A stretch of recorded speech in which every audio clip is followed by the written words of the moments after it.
Hello అన్న, ఒకసారి మాట్లాడాలి. డాబా మీదకి రా అన్న. చేసిండ ఫోన్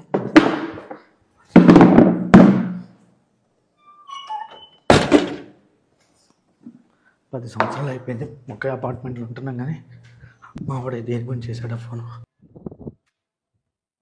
అన్నా రారా కూర్చో. 10 సంవత్సరాలు అయిపోయిందన్న నీతో మాట్లాడి. ఒకే అపార్ట్మెంట్లో ఉంటున్నా. పౌరుషాన్ని పోయి నేను మందలించలేదన్నా. చిన్నప్పుడు ఎంత కొట్టుకున్నా ఎంత తిట్టుకున్నా ఎవరో ఒకళ్ళు మాట్లాడేదన్నా. ఎందుకంటే అప్పుడు అమ్మో నాన్న ఉండేది. నిన్నో నన్ను ఒక దెబ్బేసన్నా, అరే అట్లా కాదురా ఇట్లా అని చెప్పేది. పెళ్ళైన తర్వాత నువ్వు నన్ను ఒక్క మాట అన్నా, నిన్ను ఒక్క మాట అన్నా పౌరుషాలు వస్తున్నాయి. మనకన్నా ఎక్కువ పిల్లలకి పౌరుషాలు వచ్చాయి.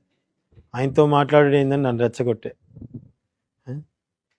ఇన్ని రోజులు ఫంక్షన్లకి, పెళ్ళిళ్ళకి, పేరెంటాలకి ఎంత దూరమైనవా అన్న. ఇలా నాకు అనిపించిందన్న, లైఫ్లో ఎప్పుడైనా సరే తోడబుట్టిన వాళ్ళు ఎంత ప్రాబ్లం వచ్చినా చిన్నప్పుడు ఎట్లా కలిసి ఉండేదో పెద్దగా కూడా అట్లా కలిసి ఉండాలని. నా బిడ్డ ఫంక్షన్ చేద్దాం అనుకున్నా కానీ మీరు లేకపోతే ఎట్లా చెప్పన్నా.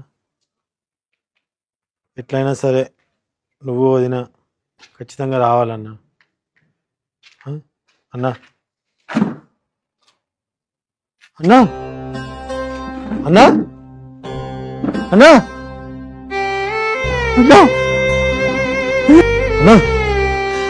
అన్నా ఏమైందన్నా? అన్నా అన్నా లేదన్నా. అన్నా